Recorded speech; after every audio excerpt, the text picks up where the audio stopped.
mendelspod.com, advancing life science research, connecting people and ideas. Welcome to the program. Our guest as we begin the new year is Jonathan Hirsch, the president and founder of Syapse. It's a new bioinformatics, clinical informatics startup. And the question is, will this be the company that is able to bring omics into the clinic with an end-to-end solution? Today's show is brought to you by the Personalized Medicine World Conference taking place in Mountain View, California this January 27th and 28th, PMWC 2014, the arrival of actionable personalized medicine. Welcome to the program. Thank you so much. So I see you at every conference I go to, and you're speaking. What's going on with you? The CMIO of one major medical center walked up to me at a conference in DC a few weeks ago and said, "You're ubiquitous." And I CMIO is Chief Medical Information Officer. Yeah, okay. Information Officer. And he said to me, "You're ubiquitous." And I think that was a compliment, but I'm not sure. We've been talking about what we're up to a little more recently. The reason why is, now we have a set of proof points that we can actually tell the world about. Whereas before, we were sort of keeping quiet, going about our business, and making sure that we actually delivered on our promise to our early set of customers. And talking at conferences, is sometimes a bit of a distraction from that. But now we're at the point where we have those proof points and we're going to tell the world about them. So we've covered the bioinformatics space pretty well here at Mendelspod. Yep. And I've seen that you can group the companies into basically two categories, infrastructure companies, which is like what you have, and the analytics companies. So infrastructure is storage, moving data around, making it user-friendly for people who maybe are not bioinformaticians. Analysis companies are doing the heavy lifting of going into the genome or proteome or whatever it is, and sorting through all that and making sense of it, of all that data. But there's a lot of companies that have sprouted up in the space, and I think a question on everybody's mind is, will one become dominant? Why do you think you have that solution?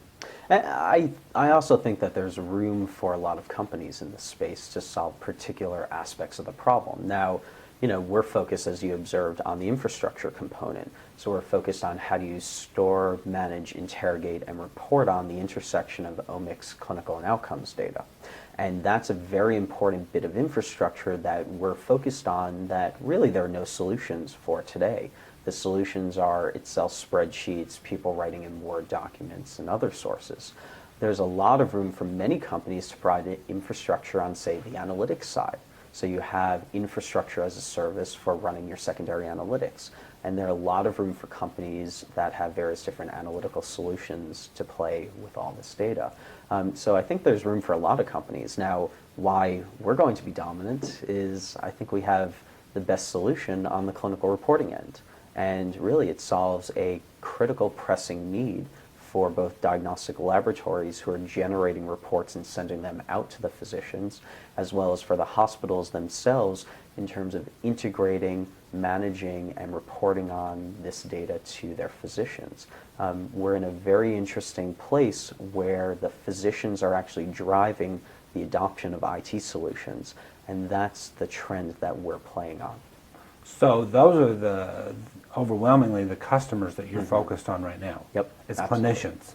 So we're focused on two basic customer types right now. One is the diagnostic laboratory that needs to report out their results to clinicians, and then the other is a medical center or medical group within a larger medical center that wants to integrate omics into clinical care. Okay, let's take the diagnostics labs first. There's a lot of them. I mean, there's the big dominant ones, Quest, LabCorp. But then there's a lot of labs doing LDTs that have set up and become CLIA approved. In our space, I mean, Sequenome, for instance, and Invitae and Myriad. And so these would be some of your customers as well? Yeah, exactly. And then there's another customer segment which is becoming even more dominant, which is the molecular pathology lab within the medical center. So a big trend that we see is major medical centers are repatriating these send out tests and they're bringing them internally. And a lot of this is actually driven by the Affordable Care Act and the move to accountable care organizations. So you have these hospitals saying, why are we spending $5,000 per test and sending it externally when we have the expertise to do it internally for $500 to $1,000? So we see a lot of movement to taking the LDD tests and moving them internally. Okay, so let's look at that. So in the past, they would send the $5,000 to who? They would send it to an external LDD company like the ones that you mentioned. Okay, and now they're saying we can do it ourselves. Yeah, we can do it ourselves. We could do it internally. It would be a lot cheaper. We'll build up the expertise, and we get ownership of the data, which is pretty critical. But you know, the broader trend is that if the hospital or group of physicians within a clinic is responsible for the end-to-end care of the patient, they're going to get paid for success and not paid for failure. So part of the incentive is to try to move those critical elements to determining success internally within the hospital, so they have full control over it. Okay, so earlier you said that you're providing something that really hasn't been there before. Yeah. What is it that hasn't been there? Yeah. So a few things. Number one, just look at what happens after analytics. So let's just take next-gen sequencing. You do your analytics through whatever platform you have, and then at the end you get a set of variants. Those variants are typically stored in a file. It's very hard to start computing on files and to start reporting on files and to track inversion and manage the data within the file. Why is that? Just the nature of a file format. A file is just a bolus of data that gets stored on a hard drive, and you can version the file itself, but when it comes down to versioning the discrete elements of data within that file, that's much more difficult. So a really What is versioning? So versioning is essentially saying, today I have a file or a set of data, and that set of data has the following elements to it and characteristics to it, and tomorrow I might delete one column of data or one row of data or one entry, and I need to track the fact that yesterday I had this data set, and tomorrow I have a data set with one element deleted. And you need to have tracking and versioning of those changes. The reason for that, it's not just for regulatory aspects, as some people might think. It's also because as this knowledge changes, the physicians will actually want to know what's different today as opposed to yesterday, what's coming tomorrow, what's coming in a month. So the physician, in order to monitor the patient over time, will want to know how the data changes, how the interpretation changes, and how that impacts their clinical care. Okay, so it sounds like what you're saying is a file is very static. It's just one picture in time. Yep. And you need to capture the process. Yeah, and you need to capture the information as structured data. So when you're looking at something like a Word document, as an example, and you want to change specific elements within the Word document multiplied by 10,000, because that's the number of reports you might have on patients, that's very difficult to do in batch with unstructured data in a Word document. So part of what we're doing is taking all of that information that would be reported out and putting it into a structured format so that when, let's say, a variant is upgraded from likely benign to likely pathogenic, you know all of the patients with that variant, and you can re-report to the physicians that those patients now have a variant that is likely pathogenic. So that's the point. That's what we're doing. We're taking these processes that should be occurring, like notifying physicians when you know new information, and we're automating them. Because when you're doing it manually, it just doesn't happen at all. So what's the challenge for you in doing that? So the challenge is that the software is incredibly complex. So each analytics software. Well, the software that we have to build, is complex. To support that is incredibly complex. I assumed all software was complex. Well, all software is complex, and the easier it looks, the more complex it is on the back end. So, you know, an excellent example of that is something like Square or Twitter or any application on your iPhone. The easier it looks, the more complex it has to be under the hood to enable that easy functionality. So for us, we basically can take in a VCF or we can take in any other omics file. The VCF is the typical file of like sequence data. Yeah, the VCF would be a typical file, but we also do non-genomic stuff as well. So we do a lot in proteomics. We do a lot, actually, surprisingly, in the microbiome as well. Sure. So you can take in whatever this file might be, you turn it into structured data, and then we automate the reporting process. And the user barely has to do anything. We generate that pre-report that can then be approved and sent out to the physician. And all of that happens because of a lot of clever engineering that we've put under the hood in terms of building versioning capabilities for storing large-scale structured data, building out a knowledge base so you could store your interpretive information, and building a rules engine which applies the interpretation to the variant information and generates that report. So a lot of work has gone into that, making it very, very simple for the user, whereas before you were talking about Excel spreadsheets, you were talking about Word documents, manual authoring of this information, just Databases. Databases where they support them. And of course, when we go into an organization, sometimes we say, what database do you use? And they say Microsoft itself. So, you know, you could consider that a database in some ways. But you know, and then the other component of this is So quite simplistic, really. Very and, simplistic. And manual and a lot of work. Yeah, very simplistic, very manual. And then the tragedy of it is that the physician receives this static piece of paper. It's basically a Word document that someone's printed out, and they're looking at this piece of paper. It's probably 50 pages long as a report. Multiply that by 20 for the average patient in, let's say, oncology. And the physician looks at all this data and says, I give up, I can't do anything with this. You know, I'll have my physician assistant spend 5 hours trying to comb through this information, and they'll write a summary. And you know, the tragedy of this is that that's what software can do. Software can automate the generation of these reports, capture the information in a structured way, and implement that pattern recognition for the physician.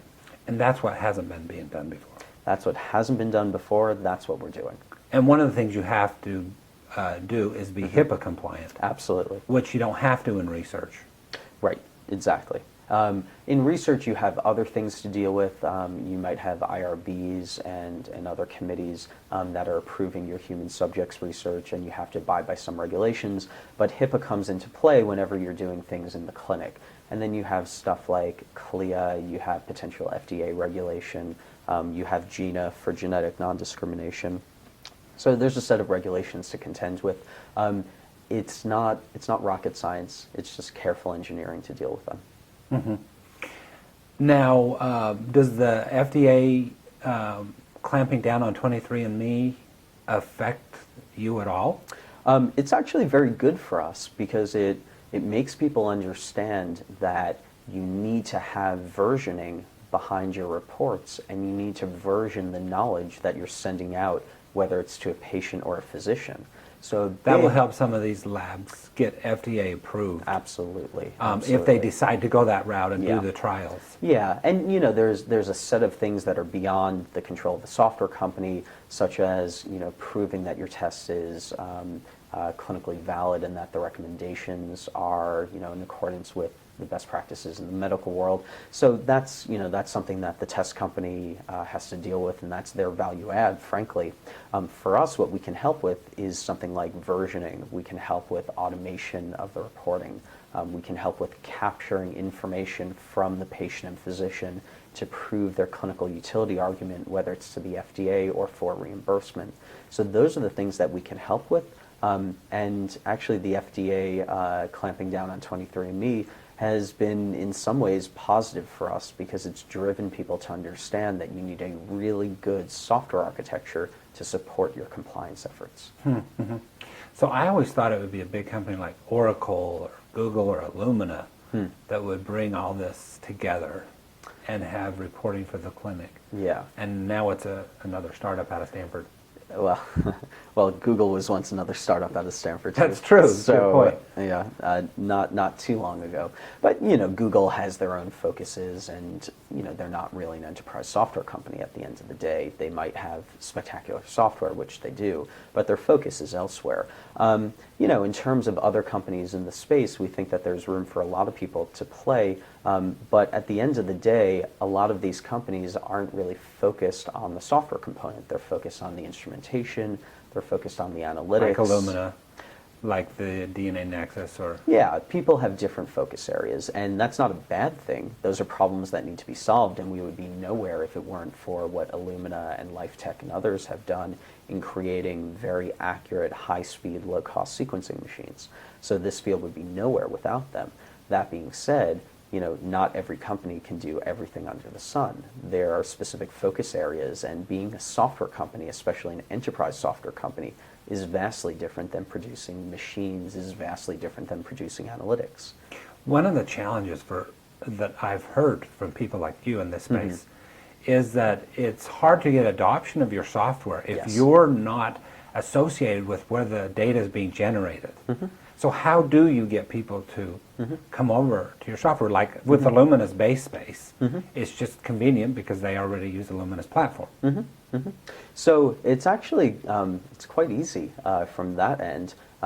There are things that BaseSpace does which are great, and where they do those things well and people want to use BaseSpace, we can interface with it and pull data from it into our platform. But at the same time, a lot of companies and laboratories want to have control over the analytics component. So they're not putting it into something like BaseSpace, or they're not putting it into IM Reporter. They're building their own analytical solutions and interfacing them with the data that comes off the machine. Because by they, who would they be now? So they would be research labs? No, clinical labs. Clinical labs? Yeah, a bioinformaticist or the bioinformatics group at the clinical lab. Building out their own software. Yeah.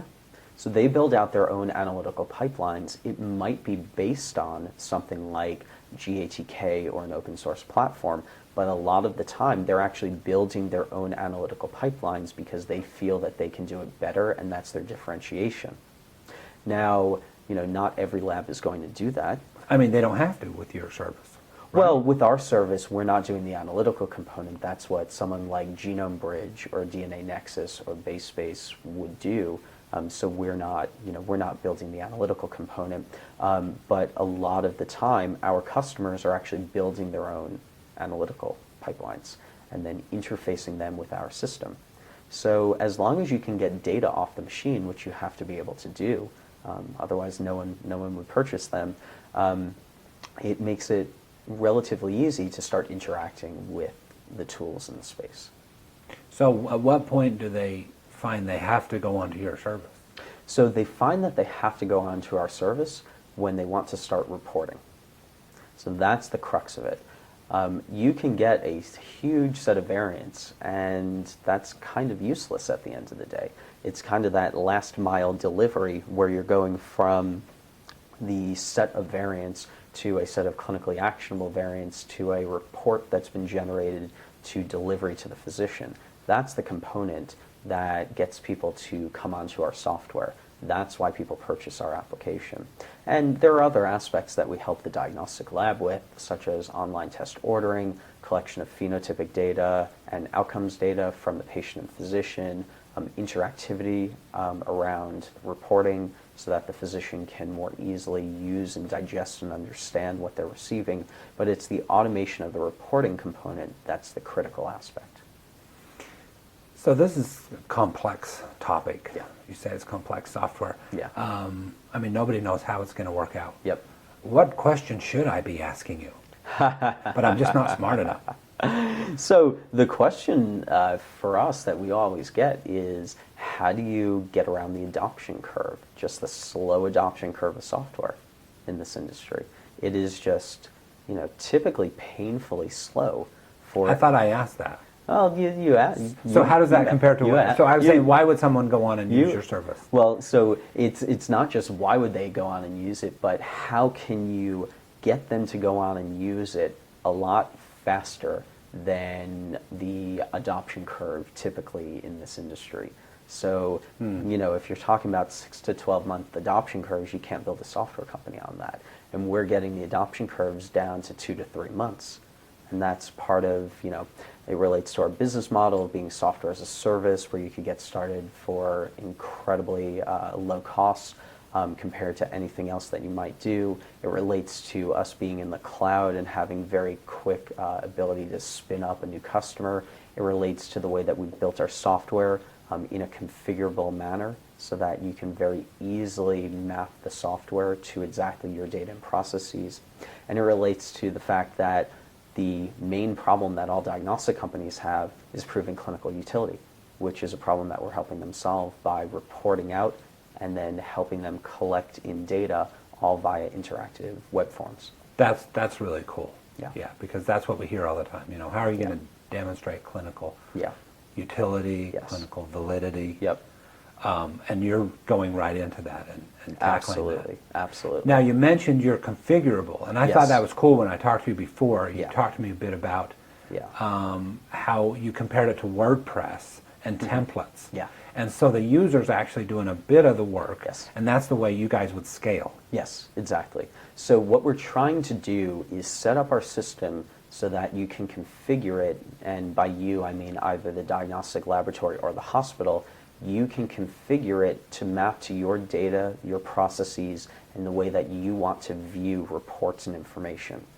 Everyone thinks about it differently. That's one of the issues in the industry. Everyone has their own way of viewing data. Everyone has their own processes, their own terminology, etc. So what we've said is let's embrace that and let's make sure we build a configurable platform so that anyone who wants to get up and running with our software can easily map their own view of the world into our application, rather than you having to shoehorn your view of the world into what we're doing. So we spend a lot of time working on that, and that impacts everything from how data is stored in the system to how you can have a widget-based view of a complex omics report. So, we work with a lot of diagnostic companies where they want to be able to brand and visualize and do other great things with their report, and we can enable all of that through our software. Very similar to widgets on WordPress. So, you're the president of this company. It sounds very promising. Yeah. What big question do you have? So, what do you want to find out? I think the big thing that I want to find out is when we're going to have the generation of sequencers that is so simple to use that every pathology lab and every hospital will have them deployed and use them routinely. So when do we get to the point where the input into the machine is DNA, extracted DNA, not libraries, and you cut off the sample prep process, and when is the output a set of variants, not a big raw file that you have to compute on? So when's that going to happen? When that happens, that's when omics really penetrates fully within the medical system, and we all think that that's necessary in order to properly personalize care. That'll be one of the topics we're pursuing in our sequencing series this year, is sequencers for the clinic. Yep. Right? Yep. Now, there was the FDA approval of the Illumina MySeq DX, they call it, for cystic fibrosis. Yes. Is that important? Do you think it'll be Illumina with the MySeq and just making it, what do they have to do to make it better? So I don't know who it's going to be, which is the very nice thing, I think, because there's so many people who show promise. Yeah. So obviously Could be Illumina, a new company that comes out. Absolutely. Illumina and Life obviously show promise. However, there's some new companies that have very interesting technologies. So there's a company that we work with called New Bio, based up in Boston, where the input into the machine is extracted genomic DNA. The output is a set of variants. You can run a 500 gene panel in under 2 hours for about $50. And you basically buy a cartridge, just like a K-cup sequencer, and that's it. It's really quite fantastic. So okay, so you've got your eye on them. Yeah, we have our eye Bio. on them. There are a few other companies as well, but you never know. There are several companies that have promising sequencers. That's just one that we are exposed to because we know them and work with them. However, there are lots of companies out there that have promising technology. I noticed that your co-founder, or one of the leaders on your team, was from Facebook. Yeah, And so our how much- investor, actually. Your investor. Yeah, How yeah. much do you look? Oh, you're right. Yeah. How much do you look to other industries, Yeah. whether it's the big software industry here Yeah. in Silicon Valley, Yeah. or to other people who have done the infrastructure thing, whether it's in finance or whatever. So is there a model for you? Absolutely. We look a lot to other industries, in part because the problems that we're talking about in the biomedical world have been solved in every other industry. Right? This is not new stuff. This is just the last industry to deal with their data and reporting problems. So every other industry that you go into, whether it's someone like Safeway, where they could track right down to minute details every single thing that's been purchased, by who, when, et cetera, to a large manufacturing facility with an ERP platform, this problem has been solved. So especially when we think about hiring people, we try to hire software people who have been in other industries and developed comparable solutions. One of our recent hires, who's just a fantastic developer, came from finance and built large distributed data aggregation systems for trading at some of the major banks. Another one of our hires, who's again just completely fantastic, was at Google for a while, started his own analytics company, and then built some of the data aggregation systems for the Obama for America campaign in 2012. So the things that you hear about where they aggregated large-scale voter data, et cetera, he was responsible for a good portion of those. So those are the types of people we like to hire. Let's look 5 years down the road. Take us genomic medicine. Yep. That far. So we think what's going to happen is a patient, let's say with cancer, will go into their oncologist, and one of the first things that will be done is the oncologist will get a full omics workup on the patient. They'll get their baseline DNA. A Mike Snyder kind of absolutely profile. An IPOP, a Snyderome, a narcissisome, whatever you want to call it, and it will be longitudinal. So every few days or every few weeks or every few months, whatever is relevant for the disease, you'll have the tumor profiled, genomically, proteomically, transcriptomically, et cetera. And you'll have large-scale data systems like Syapse sitting there crunching on this information and displaying the relevant information back to the physician. Now, that part of it is going to be done in 2014, 2015 with some of the clinics that we're working with at Stanford, Intermountain, and others. What's going to be new when you get, let's say, 3 to 5 years out is the learning aspect of it. So what you're going to do is have Stanford and Intermountain and Moffitt and Memorial Sloan Kettering all assembling networks of this information so they can learn from a large pool of patients and feed back their recommendations into the healthcare system. So this is what we're driving towards. This is what we're going to enable in, let's say, 2 to 5 years. The longitudinal multi-omics profiling, that's going to be here very soon. That's going to be here in 2014, 2015. At the leading medical centers. At the leading medical centers. But it would surprise you how some community or integrated health centers are adopting this pretty quickly. So I noticed an email last night that you've been awarded a grant, PCORI grant. Can you talk about that? That's through the new Obamacare. Yeah, so Patient-Centered Outcomes Research Initiative. It's a great initiative to start aggregating large-scale patient data and outcomes information and try to feed the learning from that back into the broader healthcare system. So there are about 29 networks that have been established, and we're part of one of those networks with the Genetic Alliance, UC San Francisco, and UC Davis, and a few other partners.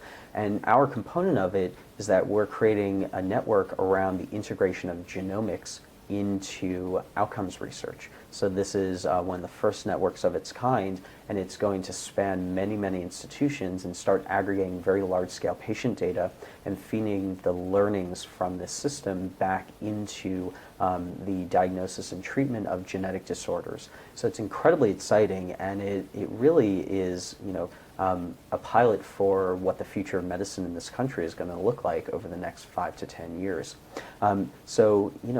Hopefully in 5 to 10 years, we'll have basically a broad network of all patient information in this country, similar to what the UK has, and you can constantly learn from that aggregated data set and create better clinical guidelines for both common and rare diseases. So we can do that without a national health service. We can do that without a national health service. It just requires good software and people collaborating. So there's no magic to the National Health Service component of it. It's just a way to force collaboration. And in this case, when you put a few $1 billion on the table, people are going to start collaborating to get that grant money. So it helps, the Obamacare.